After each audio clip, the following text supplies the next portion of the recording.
पाटील, बार्शीचे आमदार आजपासून ठिय्या आंदोलन करतात बार्शीमध्ये. तिकडे दुसरं विचारा काय राजकीय सरकारी आंदोलन गोरगरिबांच्या लोकांसाठी आम्ही लढतो. गोरगरीब मोठा वाटतो. काही देवेंद्र फडणवीसच्या सांगण्यावरून राज्यात सरकारी आंदोलन सुरू आहेत आणि त्यांना वाटतं त्यांचा पक्ष मोठा झाला पाहिजे, त्यांचा नेता जगला पाहिजे असं त्यांना वाटतं. आम्हाला आमचे लेकरं जगायचे, आमचे पोरं मोठे करायचे. त्यामुळे आम्हाला आमच्या समाजाला काय दिले, आमच्या समाजासाठी आम्ही किती लढलो हे समाजाला माहिती. मी काय सांगायचं काही गरज नाही आम्हाला. हे सरकारी आंदोलन असो एका समाजात थोडी येतात, त्यांच्या पक्षाच्या नेतेच येतात. समाजाचं याच्यात काही येत नाही. समाज बघतोय सगळं, समाज हुशार, समाजात सगळं कळतं. समाज सगळ्याचा नीट उभा काढणार. तुकडे करणे, शिक्षा देणे आणि काय काय सगळे माकडं नीट करणार आहेत मराठी. वेळ एवढी देवेंद्र फडणवीसच्या जीवावर मस्ती आली ना, दिवस जवळ आले. राजेंद्र राऊतांनी तुम्हाला विनंती केली की जरांगे पाटलांनी पेरणी मारणं बंद करावं. त्या लोकांचं त्यांनी तुमच्या ठिकाणी तरी पण नाव नाही घेतलं. गेल्या वर्षभरापासून सुरुवात केली 9% थांबवायचं जाय तिकडे.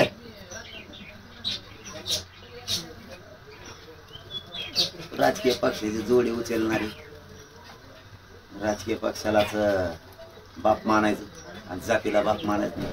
असले किती काय आले, किती काय गेले, हे संपणार सगळं भाजप पुरं. जा म्हणा तिकडं. काय यांना मी म्हणलं ना तुम्हाला, यांना गिनीतच नाहीत आम्ही. नाव सुद्धा घेऊ नका. मराठी कार्यक्रमच करणार त्यावेळी. दहशती झाल्यात काय यांच्या आमदाराच्या.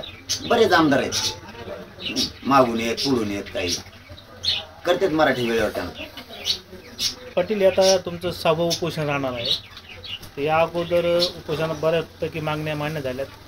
मधील 2 उपोषणात सरकारने लक्ष दिलं नाही, तर आता सरकार लक्ष देईल का? मी लक्ष द्यावं म्हणून कधीच नाही करत. 1 वर्ष झालं हे आंदोलन माझ्या समाजासाठी करतोय.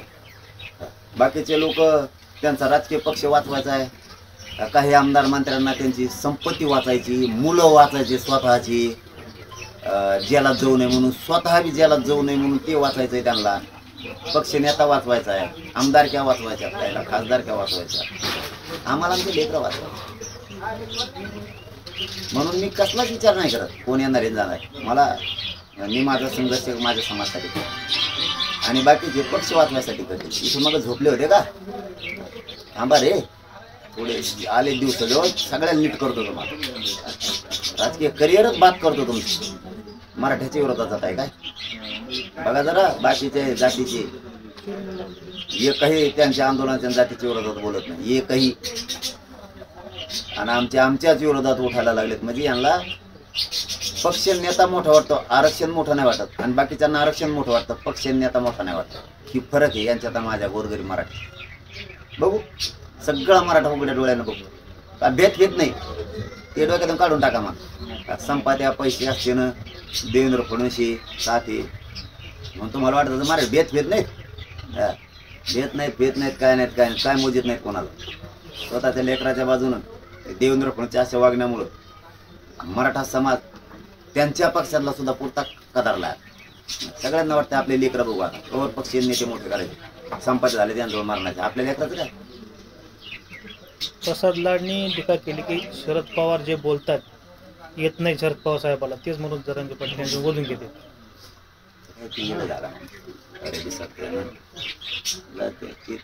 थोड्या दिवसात गिरकी घेणार त्याला एक चटका बसला त्याच्यामुळे ते गिरकी घेणार. पाटील, आता तुमच्या 6व्या उपोषणात तुम्ही आता कर्जमाफीचा मुद्दा घेणार आहे. उपोषण सुरू. माझं तर काम आहे मराठा आरक्षण, माझ्या शेतकऱ्यांना न्याय मिळाला पाहिजे. माझं काम आहे, कर्तव्य ते मी करतोय, करणार 100% करणार. का करू नाही मी?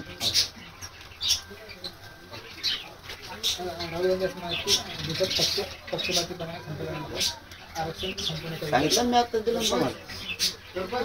त्याला काय तिथे काय करत कर म्हण. आली तर पाहिजे ना त्याची, यायच्या आधीच पडून रद्द करू. त्याची सत्ता दाखली पाहिजे ना. ते परदेशातून बोललाय का कुठून बोलला का समुद्रात उभारून बोललाय, मला काय माहिती कुठून बोललाय. मी कोणत्याला प्रश्न विचारते. त्यांचा राजकीय मामला आहे तो, हे आमचा शिकाय संबंध त्याचा. आणि त्याचं यायचं जायचं आणि त्या टायमात विषय ज्या त्या टायमाला बघता येईल. आताच काय, आता आमच्या पुढे आरक्षण आहे, सत्तेची आहे, आम्हाला द्या. हा ते रद्द करणारे का देणारे त्या टायमाला जनता बघणार ना. आत्ताच कशाला तवाच ते आल्यावर रद्द करीन म्हणतोय का आरक्षण किंवा देईन म्हणत असं.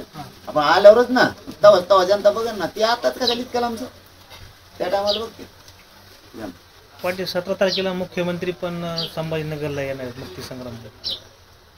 नाही मला नाही. त्याच म्हणजे 16ला तुम्ही उपोषण रात्री बसणार आहेत आणि 17ला मुख्यमंत्री येत आहेत. नाही ते आपल्याला माहिती नाही. आपलं धडक काम असतं. मुक्ती संग्राम दिनी लगेच सुरू. आपण आशा नाही करत कधीच कोणाची. त्यासाठी करत गेली.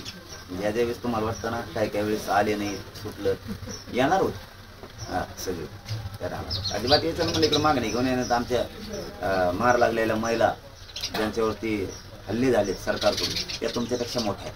हो नाही सोडायचं म्हणलं तुमच्या आता हे असतात काही पक्षाचे भक्त ते लिहिते काही असते जास्त शाना हुशार पडत एक राग तिसऱ्यालाच येतो त्याच्यामुळे ते वाजित बसल्या पायड्याला तिसरंच असतं आणि राग चौथ्यालाच येतो. येणं नाही देणं नाही तिथं मग गोळ असतो ते आपल्यासोबत पण तिसरंच पडलं की तिसऱ्याच तुंतून वाजतं काही असे असतं त्याचं असतं अशा प्रवाहात असते ती. तुम्ही उपोषण करण्याचं जाहीर केलंय तर सरकारच्या वतीने कोणाचा फोन वगैरे काही? नाही मी आता सांगेन तुम्हाला मी 1 वर्ष झालं करतोय तसं तो 20-22 वर्षापासून मी कुठल्या आंदोलनाला बसलो की डायरेक्ट बसून जातो समाजासाठी. माझ्यासमोर समाज असतो ध्येय तेवढंच असतं. पैसा पद हे मिळणं हे ध्येय ठेवून नाही करत मी. तसला मग जवळ आला ना कानफडात टाकली लगेच असं असतं आपलं. पैसा पदाच्या बाबतीत बोलायला यायचं नाही. आपल्याला आपला समाज मोठा करायचा त्यासाठी डायरेक्ट बसून जातो. कोणी यावं म्हणून मी नसतो करत आंदोलन कधी. कोणी यावं म्हणून करत नाही कधी. माझं कर्तव्य मी पार पाडतो पण मला माझ्या समाजासाठी करायचं आणि बाकीच्यांना त्यांच्या पक्ष आणि नेत्यासाठी करायचं. त्यांचा जीव पक्षाचा नेत्यात आणि त्यांची संपत्ती वाचवण्यात त्यांचे पोरं जेलला जाऊ नये म्हणून त्यांचं बाकीचे खटाटोप सुरू आहे. आणि माझा फक्त समाजाचे पोरं मोठे झाले पाहिजे याच्यासाठी. त्यामुळे त्यांच्या पक्षातले सुद्धा त्यांना पुरते काढले जातात. असे चालणार येत नाही. फडणवीस साहेबाला म्हणा निवडणुकीच्या आधी 2-4 दिवस बघा तुम्ही उद्या लावली तरी गेली आणि 4 महिने निवडणूक लावली तरी गेली. नसता एकच पर्याय आरक्षण दे मराठा. तुम्हाला वाटतंय ना मुलाखतीत ते काय बोलले ते फडणवीस की त्यांना फायदा झालाय. आता फायदा होणारच ना. आता केलाय का नाही फायदा हे माहित नाही मराठीने. आम्ही तर काय कोणाला पाडा म्हणलो नाही पण तुम्ही नाही दिल्यावर माणूस तसंच करतो ना. त्या सरपंचांना नाही दिल्यावर मग दुसरा सरपंच आणतो ना निवडून. ते देत नाही म्हणते ते चांगलं नाही तसंच असतं. मग तुम्ही द्या ना तुम्हाला फायदा होईल. तुम्हाला भाषाच कळत नाही तुम्हाला द्यायचं नाही. तुम्हाला फक्त रडका डाव खेळायचा. लय रडके तयार तुम्ही. मला वाटलं लय धाडशी येतं नाही बुळबुळ गाड्या. हो ना हे बुळबुळ गाड्याचे ते काही कामाच्या नाही. ते लय रडके असले रडकं सरकारच नाही बघितलं मी कवाच.